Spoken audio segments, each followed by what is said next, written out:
নমস্কার বন্ধুরা, আমি ঋত্বিক আর আমাদের চ্যানেল ভবিষ্যৎ দৃষ্টিতে সকলকে স্বাগত।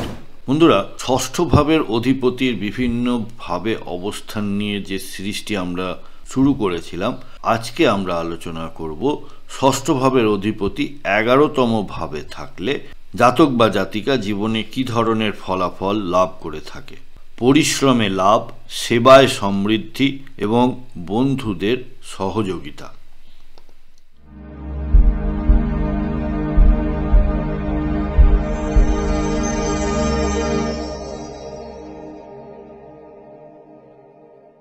বন্ধুরা, যারা যারা অলরেডি আমার চ্যানেলটা সাবস্ক্রাইব করেছেন তাদেরকে জানাই অসীম কৃতজ্ঞতা ও ধন্যবাদ। আর যারা এখনো করে উঠতে পারেননি তাদের কাছে আমার বিনীত নিবেদন যে চ্যানেলটা প্লিজ সাবস্ক্রাইব করুন আর পাশে থাকা বেল নোটিফিকেশনটা প্রেস করতে ভুলবেন না। আমরা ধীরে ধীরে জ্যোতিষের বিভিন্ন তত্ত্ব বা বিভিন্ন বেসিক্সগুলো নিয়ে আলোচনা করছি, এরপরে আরও অ্যাডভান্স লেভেলে যাব। তাই আপনারা সাবস্ক্রাইব করে নোটিফিকেশনটা অন করে রাখলে ভিডিওর নোটিফিকেশনগুলো আপনাদের কাছে পৌঁছে যাবে। তাহলে চলুন শুরু করা যাক। বন্ধুরা, ষষ্ঠ ভাব বলতে আমরা বুঝি রোগ, ঋণ, শত্রু। এই তিনটে হলো এর ডেফিনিশন। এবারে এক এক করে শুরু করি। শত্রু বলতে শুধু শত্রুই হয় না, প্রতিদ্বন্দ্বিতা বা প্রতিযোগিতাকেও শত্রু বলে মনে করা যেতে পারে। আবার এমনি শত্রুতা যাকে বলে সেটাও এখান থেকেই বোঝা যায়। ঋণ হলো দুটো দিক থেকেই ঋণ আমরা দেখে থাকি। এক হলো ঋণ দেওয়া আর এক হলো ঋণ নেওয়া। এছাড়া মামলা মোকদ্দমা এবং বিভিন্ন রোগে ভোগা, সেই রোগও এই ষষ্ঠ ভাব থেকেই দেখা হয়। চাকরি, সেবা ও কাজের পরিবেশ। কোনো মানুষ চাকরিতে ভালো কাজ করবে না নিজের ব্যবসা করলে ভালো কাজ করবে? তো যেখানে ষষ্ঠ ভাব ভালো থাকে সেখানে আমরা বলে থাকি যে চাকরি করাই এনার জন্য শ্রেয়, যদি না সপ্তম ভাবের থেকে ষষ্ঠ ভাব ভালো থাকে।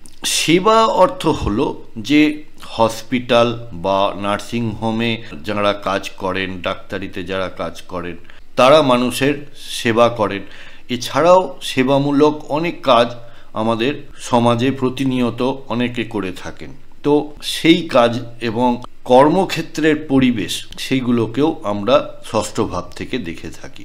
এছাড়া যেটা দেখি যে কোনো একটা মানুষ কতটা শৃঙ্খলাবদ্ধ বা কতটা ডিসিপ্লিনড, সেটা এই ষষ্ঠ ভাব থেকে দেখা হয়। এবং কষ্টের মাধ্যমে উন্নতি, অর্থাৎ আপনি যে কষ্টটা বা যে পরিশ্রমটা করছেন সেই পরিশ্রমটা আদৌ সুফল দেবে না সেটাও আমরা এই ষষ্ঠ ভাব থেকে বিচার করে থাকি।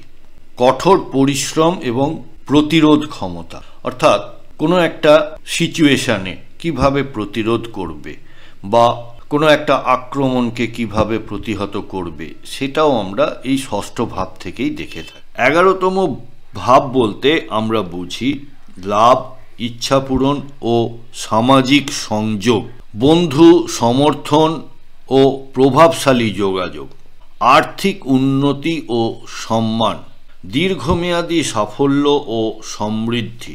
তাহলে ষষ্ঠ ভাবের অধিপতি 11তম ভাবে থাকলে জাতক পরিশ্রম, অধ্যবসায় ও সেবার মাধ্যমে আর্থিক উন্নতি লাভ করে।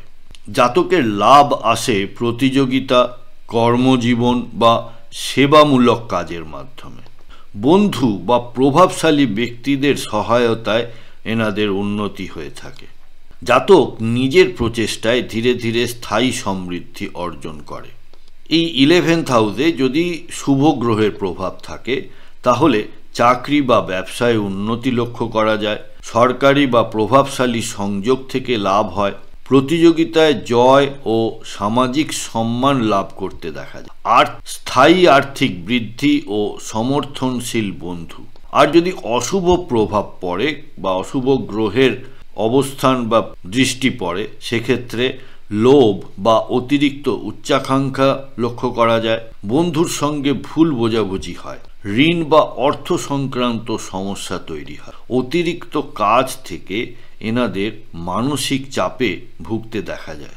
এবার যেসব পেশাগুলি এনাদের জন্য সুটেবল সেগুলি হলো সরকারি চাকরি, প্রশাসন বা ব্যাংকিং, সামাজিক কাজ, এনজিও বা সেবামূলক, মার্কেটিং, পাবলিক রিলেশনস, যোগাযোগ বা মিডিয়াতে কাজ, বাণিজ্য বা দল ভিত্তিক কাজ। এবার চলে আসি প্রতিকারের দিকে। সোমবার বা বৃহস্পতিবার দান করার অভ্যাস তৈরি করুন। বন্ধু ও সহকর্মীদের সঙ্গে সুসম্পর্ক রাখুন। প্রতিদিন কৃতজ্ঞতা প্রকাশ করুন। আপনি যাদের যাদের থেকে উপকৃত হয়েছেন তাদের প্রতি গ্র্যাটিটিউড বা কৃতজ্ঞতা প্রকাশ করলে আপনার নিজের উন্নতি হবে। হনুমানজি বা লক্ষ্মী দেবীর উপাসনা শুভ ফল দেয়। বন্ধুরা, আমাদের এই ডিসকাশনে কোনো পার্টিকুলার চার্ট ধরে বা গ্রহের অবস্থান ধরে কিন্তু কোনো কথা বলা হচ্ছে না। আপনার কোনো হাউসে যদি সমস্যায় থাকে বা জীবনে কোনো ধরনের সমস্যার সম্মুখীন হন, তাহলে আপনারা ভবিষ্যৎ দৃষ্টির সাথে যোগাযোগ করতে পারেন এবং আমাদের কাছ থেকে আপনারা কনসালটেশন নিতে পারেন। আপনাদের ন্যাটাল চার্ট বা গ্রহগত অবস্থান জন্মকালীন, তার সাথে দশা অন্তর্দশা এবং আগামী দিনের যে ট্রানজিট এবং তার প্রভাব, এই সব মিলিয়ে আপনারা একটি রেজাল্ট বা সলিউশন আমাদের থেকে পেতে পারেন। কন্ট্যাক্ট নাম্বার এবং ওয়েবসাইট এবং চেম্বারের অ্যাড্রেস সবই দেওয়া হলো, আপনারা সময় মতো যোগাযোগ করতে পারেন। তাহলে শেষ করার আগে আরেকবার, এই অবস্থান জাতককে করে তোলে পরিশ্রমী, বাস্তববাদী ও সমাজে গ্রহণযোগ্য। জীবনে সাফল্য আসে সেবা, অধ্যবসায় ও ন্যায়ের পথে চললে। সততা ও সহযোগিতার মনোভাব জাতককে দেয় দীর্ঘস্থায়ী লাভ ও সম্মান। আপনাদের কারোর চার্টে কি 6th লর্ড 11th হাউসে রয়েছে? আপনারা জীবনে কি ধরনের ফলাফল লাভ করেছেন যদি আমাকে কমেন্ট বক্সের মাধ্যমে লিখে জানান। বন্ধুরা, যদি ভিডিওটা আপনাদের ভালো লেগে থাকে তাহলে অবশ্যই লাইক, কমেন্ট, শেয়ার করবেন। সাবস্ক্রাইব না করে থাকলে আবারও আবেদন করছি, সাবস্ক্রাইব করুন। সাথে থাকার জন্য অনেক ধন্যবাদ।